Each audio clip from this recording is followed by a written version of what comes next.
নমস্কার বন্ধুরা, মানবীর রান্নাঘরে আপনাদের সবাইকে স্বাগত জানাই।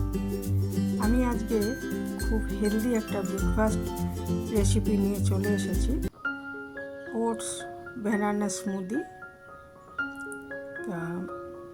সকালে মাঝে মাঝে এই ব্রেকফাস্টটা খেলে কিন্তু আমাদের খুবই উপকার শরীরের জন্য। তো এর জন্য আমি প্রথমে কিছুটা ওটস, এটা সবটা আমার লাগবে না, কিছুটা রেখে দেবো, একটু ড্রাই রোস্ট করে নিচ্ছি। এটা ইচ্ছে করলে ড্রাই রোস্ট না করে ওটসটা ভিজিয়ে আধ ঘন্টা ভিজিয়ে রেখেও করা যায়, তো আমি এইভাবে করেছি।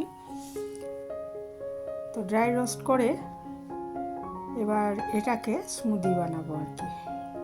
কলা অবশ্যই দেবো, এটা ওটস ব্যানানা স্মুদি 3 রকম স্টাইলে আমি করেছি আর কি।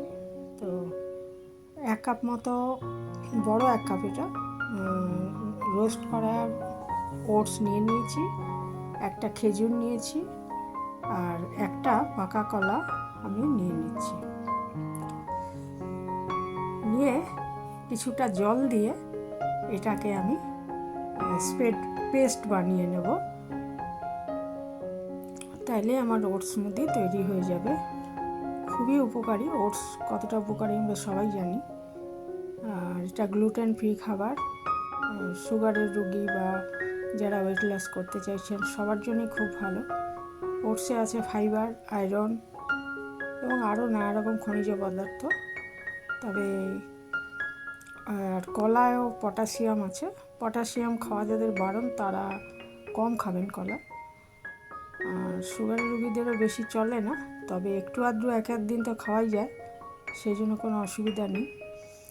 এই যে এটা স্মুদিটা তৈরি হয়ে গেছে, এর মধ্যে একটায় আমি একটু কলার টুকরো দিয়েছি, একটা খেজুরের টুকরো দিয়েছি, আরেকটা কাপে আমি দিয়েছি